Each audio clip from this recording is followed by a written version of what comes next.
Hello again. We are continuing our discussion of quadratic functions, and we're going to talk about specific parts of that quadratic function, specifically where the vertex is and how to find it, and where the axis of symmetry is, what it means, and how to find it. So this is lesson 10.4, so let's get started.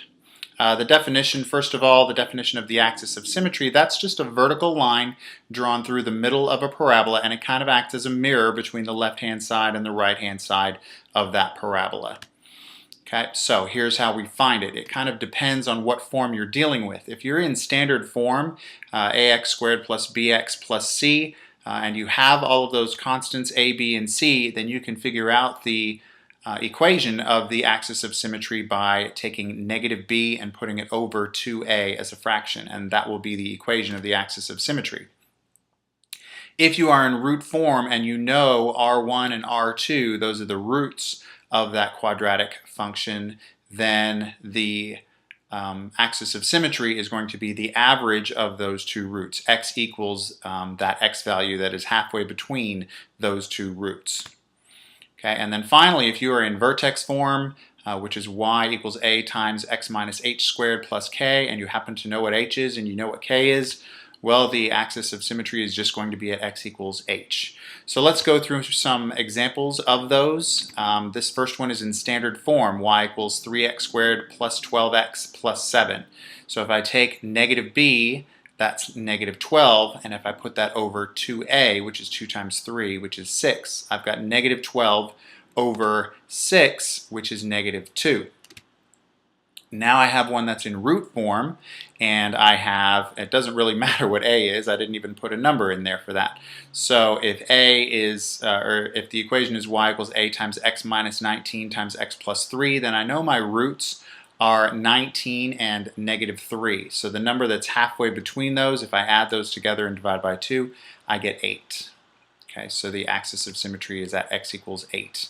And then finally, again, I didn't even bother giving a value.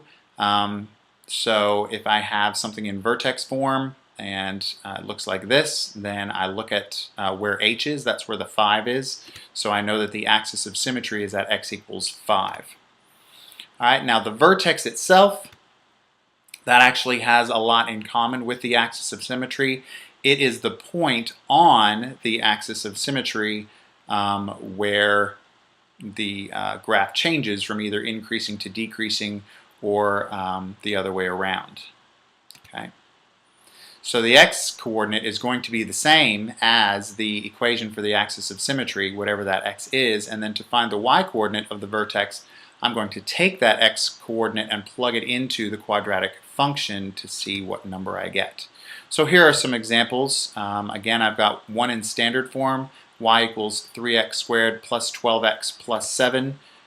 We figured out that x was equal to negative 2 earlier, so if I plug that in to figure out my y value, I'll get y equals 3 times negative 2 squared plus 12 times negative 2 plus 7, and all of that equals negative 5. Okay, so the vertex is going to be at negative 2 and negative 5. The next example is in root form, and it's very similar to the one I did before. I figured out that x was equal to 8. In order to figure out the y value, I just plug in that x value. So now it says that y is equal to 2 times 8 minus 19 times 8 plus 3, which ends up being negative 242. So the vertex is going to be at 8 and negative 242. And the last one is in vertex form. So x equals 5. If I replace every x with 5, then I get 2 times 5 minus 5 squared plus 11, which is just 11. So the vertex is going to be at 5 and 11. So that is axis of symmetry and vertex, very important parts of every quadratic function. If you have any questions, please let me know, and I will see you tomorrow.